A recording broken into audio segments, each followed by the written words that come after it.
Baik, barakallah. Bismillah, alhamdulillah, amma ba'd. Terkait dengan baiat yang nanti akan terjadi, itu ada hadis sahih. Ada juga yang lemah. Di antara hadisnya adalah hadis riwayat Abu Daud.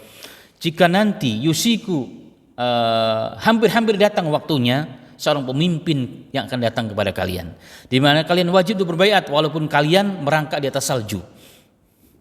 Itu ada kalimatnya, teks seperti itu. Dulu saya berpikir, merangkak di atas salju bagaimana maksudnya ini? Berbaiat oke. Jadi artinya sejauh manapun kita harus perjalanan kita tempuh, kita harus berbaiat.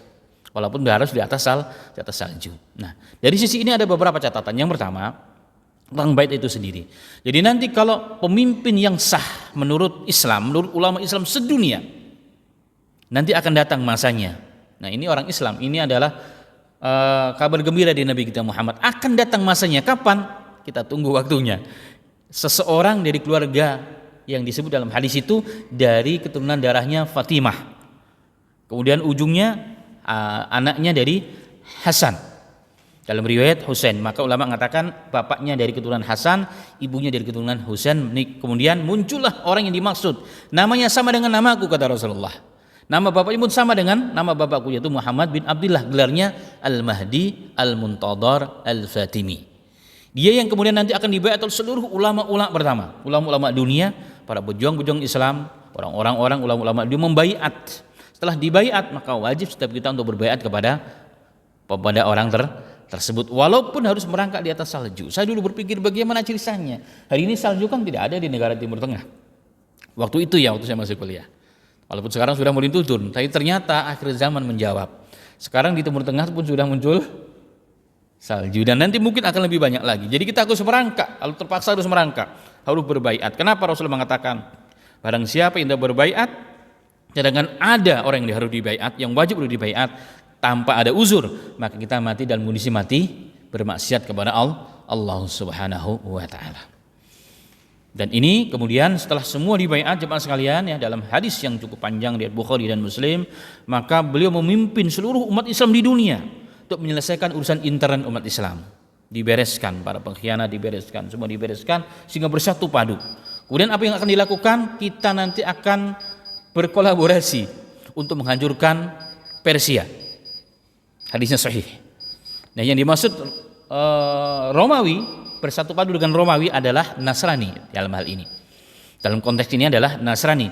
Kita akan mengalahkan orang Persia. Persia yang dimaksud menurut ulama-ulama kontemporer, mereka hari ini wujudnya adalah siapa? Negara Syiah. Akan menjadi negara adik kuasa kelak di akhir zaman. Ketika mereka kalah, kenapa mereka nggak mau bersama kita? Karena mereka secara akidah sebenarnya berbeda. Mereka menunggu Imam Mahdi, yang mereka tunggu nggak pernah ada.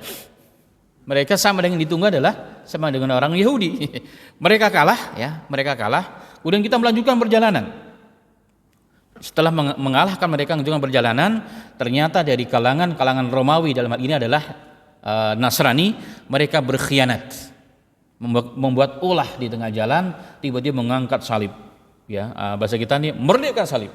Nah, pasukan Islam marah, maka ditempeleng itu orang, ya, maka terjadilah pertempuran kecil, kemudian setelah itu terjadilah pertempuran besar. Itu yang kemudian disebut oleh Rasulullah SAW sebagai Malhamah Al-Kubra. Terjadinya di satu kampung atau kota di Dabik, di wilayah Damaskus, namanya Dabik. Di sana pasukan Nasrani yang begitu besar dan mengelawan pasukan Islam yang datang dari Madinah tadi, yang dipimpin oleh Al-Imam Al-Mahdi Al-Muntadhar. Rasulullah mengatakan akan bertemu dua pasukan besar di Malhamah Kubra di wilayah Dabik, di mana pasukan yang keluar di Madinah pasukan yang terbaik saat itu yang ada di dunia, tapi mereka terpecah menjadi tiga, sepertiga lari. Mereka tidak akan dimaafkan sampai hari kiamat oleh Allah. Yang kedua, sepertiga kedua meninggal syahid, mereka lah orang-orang yang terbaik syahidnya di muka bumi yang ada saat itu. Yang ketiga, sepertiganya adalah di tangan mereka lah Allah menangkan pertempuran tersebut. Telah menang, melanjutkan perjuangan ke Istanbul. Jadi ini Istanbul atau disebut dalam Konstantinopel saat itu, dan Rasulullah SAW mengatakan nanti Istanbul kembali ke umat Islam. Wallahu alam kenapa sebabnya, ya kan? Tapi perangnya di sana terkalahkan mereka tidak dengan perang, dengan takbir. Allahu Akbar, bentengnya roboh. Allahu Akbar, bentengnya roboh. Mereka masuk mengambil ghanimah, sedang membagikan ghanimah. Sebagian sedang istirahat, pedang-pedangnya digantungkan di atas pohon-pohon zaitun Dan ini mengingatkan kepada kita pertempuran yang terjadi ini tadi saya ceritakan, pertempuran lagi seperti zaman dulu lagi, tidak lagi seperti hari ini. Ya, langsung, ya satu-satu, ya face to face langsung saat itu. Tiba-tiba ketika mereka sedang istirahat, dalam teks tadi, sebagian mereka menggantungkan pedang-pedangnya di atas di atas pohon-pohon zaitun. Terdengar kabar Dajjal telah datang. Betul, datang telah Dajjal muncul. Dikawal 70.000 pasukan elitnya Dajjal, 70.000 datang dari kampung Yahudiyah di wilayah provinsi Asfahan di Iran, dan sudah mereka sampai ke wilayah Damask. Maka pasukan Imam Mahdi turun ke bawah, ya, turun kan dari Istanbul turun ke bawah.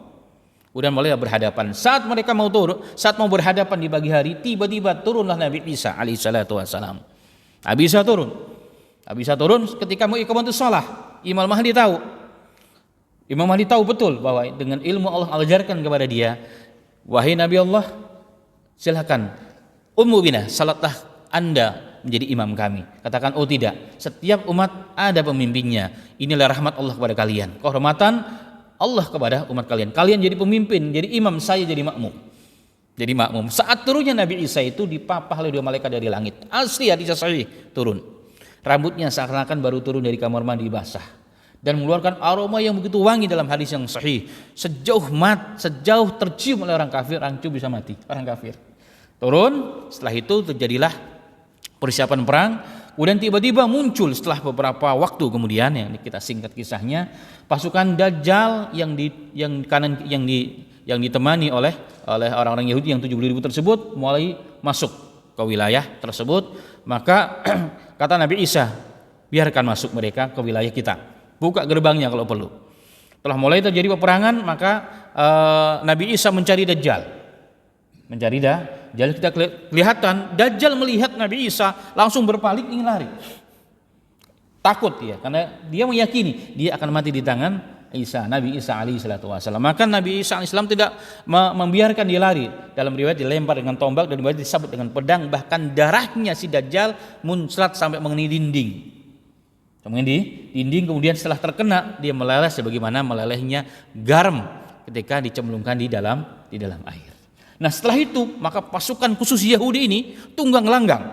Itulah berlaku hadis Rasulullah. Rasulullah mengatakan, tidak terjadi hari kiamat sebelum kalian tuqatilul Yahud, kalian perangi Yahudi, dan mereka tunggang langgang karena ketakutan, karena pemimpinnya, raja mereka, Tuhan mereka telah mati, yakni Dajjal anatullah alaihi.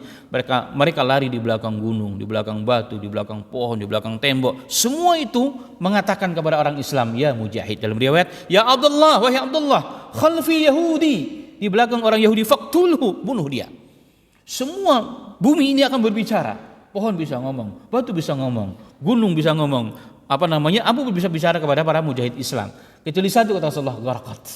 Itulah kenapa di wilayah mereka hari yang telah diambil dari saudara kita Palestina ditanami gharqat. Kenapa?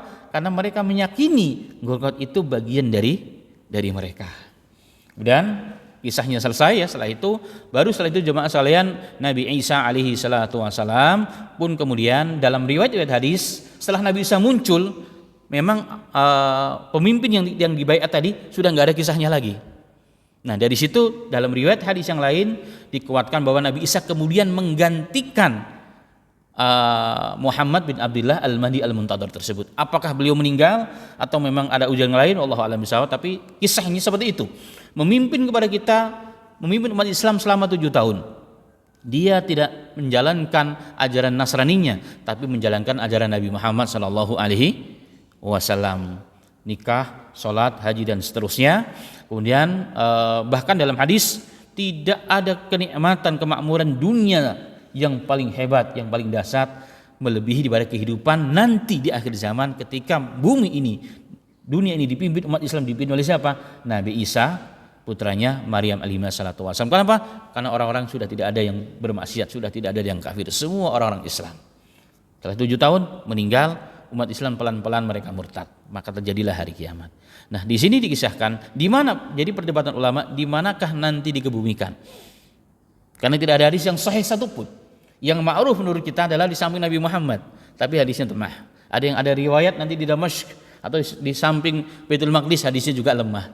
Intinya ini kembali nanti kepada Allah Subhanahu wa taala. Jadi tidak begitu penting di mana dimakamkan, yang jelas keyakinan kita beliau akan turun, saat itu orang-orang Nasrani akan masuk Islam, salib akan dihancurkan, babi akan dibunuh semua, kemudian upeti dan pajak akan dibebaskan oleh Nabi Isa alaihissalatu wassalam, maka dunia makmurnya luar biasa.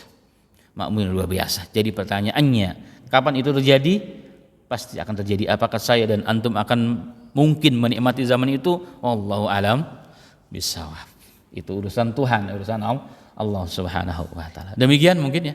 Pertanyaan satu tapi jawabnya kemana-mana. Saya pikir cukup Pak DKM. Baik, nanti jika ada kita diskusi lah insyaallah. Demikian, subhanaka rabbana wa bihamdika nasyhadu an la ilaha illallah nastaghfiruka wa atubu ilaik. Assalamualaikum warahmatullahi wabarakatuh.